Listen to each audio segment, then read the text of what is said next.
అందరికీ నమస్కారం. పరమశివుడికి సోమవారమంటే ఎంత ఇష్టమో మనందరికీ తెలుసు. ఆ రోజు ఆయన్ని ప్రసన్నం చేసుకోవాలని, ఆయన అనుగ్రహం పొందాలని మనమందరం తాపత్రయపడతాం. కాని మనం చేసే పూజలో తెలియకుండానే కొన్ని పొరపాట్లు చేస్తూ ఉంటాం. అసలు శాస్త్రమేం చెబుతోంది, శివపూజ ఎలా చేయాలి, ఆ వివరాలన్నీ ఈరోజు మనం తెలుసుకుందాం. పదండి.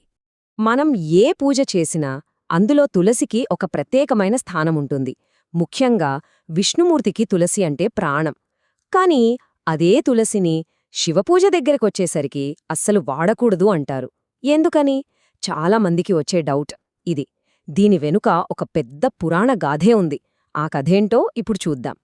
ఈ ప్రశ్నకు సమాధానం మనకు శివపురాణంలో దొరుకుతుంది. ఇది వృంద అనే ఒక పతివ్రత యొక్క శాపం గురించిన కథ. ఇంతకీ ఆ కథలో ఏమైందంటే, ఈ కథలో ముఖ్య పాత్రధారి జలంధరుడు.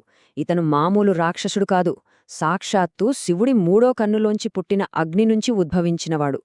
అతని శక్తి ఎంత గొప్పదంటే దేవతలందరూ ఏకమైనా అతన్ని ఓడించలేకపోయారు. దీనికి అసలు కారణం అతని భార్య వృంద. పాతివ్రత్యమే అతనికి ఒక రక్షణ కవచంలా ఉండేది. ఇక జలంధరుణ్ణి ఆపడం ఎవరివల్లా కాకపోవడంతో దేవతలంతా వెళ్లి మహావిష్ణువును వేడుకున్నారు. అప్పుడు విష్ణుమూర్తి ఒక ఉపాయం పన్నాడు. ఒకవైపు శివుడికీ జలంధరుడికీ మధ్య భీకరమైన యుద్ధం జరుగుతుండగా, మరోవైపు విష్ణువు అచ్చం జలంధరుడిలాగే రూపం మార్చుకుని వృంద దగ్గరకు వెళ్లాడు. యుద్ధం నుంచి తన భర్తే క్షేమంగా తిరిగి వచ్చాడని వృంద భ్రమపడింది. జలంధరుడి రూపంలో ఉన్న విష్ణువును తాకింది. అంతే, ఆ క్షణమే జలంధరుడికి రక్షణగా ఉన్న ఆమె పాతివ్రత్య శక్తి భగ్నమైంది. ఆ ప్రభావం వెంటనే యుద్ధభూమిలో కనిపించింది. జలంధరుడు తన బలమంతా కోల్పోయి శివుడి చేతిలో చాలా తేలికగా ఓడిపోయాడు. జరిగిన మోసం తెలుసుకున్న వృందకు పట్టరాని దుఃఖం, కోపం వచ్చాయి. తను ఎంతగానో ఆరాధించే విష్ణుమూర్తినే శపించింది. "నువ్వు రాయిగా మారిపో" అని శాపం పెట్టింది. ఆ శాపాన్ని విష్ణువు తలవంచి స్వీకరించి గండకీ నది ఒడ్డున శాలిగ్రామ శిలగా మారిపోయాడు. అందుకే మనం విష్ణువును శాలిగ్రామ రూపంలో కూడా పూజిస్తాం. ఆ తర్వాత వృంద అగ్నిలో దూకి ఆత్మాహుతి చేసుకుంది. ఆమె చితిభస్మం నుంచే తులసి మొక్క పుట్టింది. అప్పుడు విష్ణుమూర్తి ఆమెకొక వరమిచ్చాడు. తులసి రూపంలో ఆమె ఎప్పటికీ తనతో పాటే పూజలందుకుంటుందని చెప్పాడు. చూసారా, అందుకే విష్ణువుకు అంత ఇష్టమైన తులసి తన భర్త మరణానికి కారణమైన శివుడి పూజలో అప్పటినుంచి నిషిద్ధమైంది. ఇది అసలు కథ. సరే, తులసి కథ అయితే తెలిసింది. మరి శివయ్యకు ఏవి ఇష్టం? పూజలో వేటిని సమర్పించాలి, వేటిని అస్సలు ఉపయోగించకూడదు? ఆ వివరాలు కూడా చూసేద్దాం. శివుణ్ణి అభిషేక ప్రియుడు అని అంటారు కదా. ఆయనకు బిల్వపత్రాలు, చల్లటి నీళ్లు, పాలు, విభూతి ఇలాంటి సాత్వికమైనవి అంటే చాలా ఇష్టం. కాని కొన్ని వస్తువులు మాత్రం పొరపాటున కూడా ఆయన పూజలో వాడకూడదు. తులసే కాదు, పసుపు, కుంకుమ, కొబ్బరినీళ్లు కూడా ఆ లిస్టులోనే ఉన్నాయి. ఆ నిషిద్ధమైన వస్తువుల జాబితా ఇంకాస్త పెద్దదే. పసుపు, కుంకుమ ఇవి సౌభాగ్యానికి, అలంకారానికి ప్రతీకలు. కాని శివుడు వైరాగ్యమూర్తి కదా, అందుకే వాటిని ఆయనకు పెట్టరు. అలాగే విరిగిన బియ్యం అసంపూర్ణతకు గుర్తు కాబట్టి వాటిని వాడరు. ఇక పురాణకథ ప్రకారం బ్రహ్మదేవుడికి అబద్ధపు సాక్ష్యం చెప్పినందుకు మొగలి పువ్వు శాపానికి గురై శివపూజకు అనర్హమైంది. అదేవిధంగా శంఖుడి అనే రాక్షసుడిని సంహరించడం వల్ల ఆ శంఖుతో తీర్థమివ్వడం కూడా శివపూజలో నిషిద్ధం. నిషిద్ధమైనవి పక్కన పెడితే మరి శివుడికి అత్యంత ఇష్టమైనది ఏది అనడిగితే, శాస్త్రాలు ముక్తకంఠంతో చెప్పే మాట శివో అభిషేక ప్రియః అని. అంటే ఆ పరమేశ్వరుడికి అభిషేకం కన్నా ప్రియమైనది ఇంకొకటి లేదు.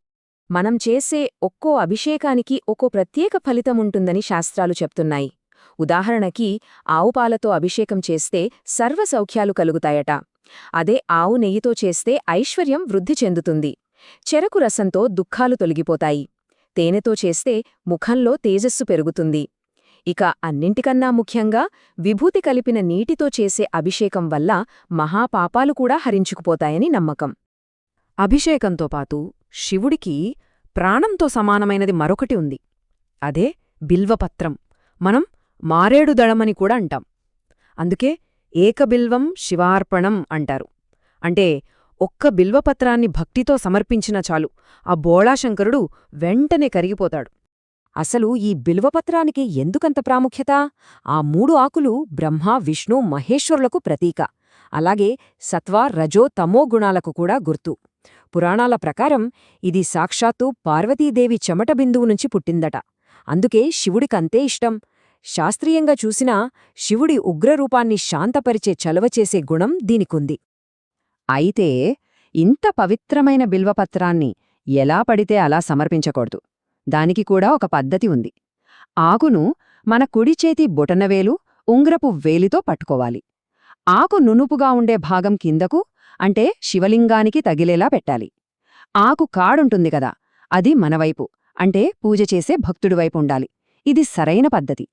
సరే, ఇప్పుడు శివపూజ చేసేటప్పుడు మనం ఖచ్చితంగా పాటించాల్సిన కొన్ని ముఖ్యమైన నియమాల గురించి తెలుసుకుందాం. ఇవి చాలామందికి తెలియని కానీ చాలా ముఖ్యమైన విషయాలు.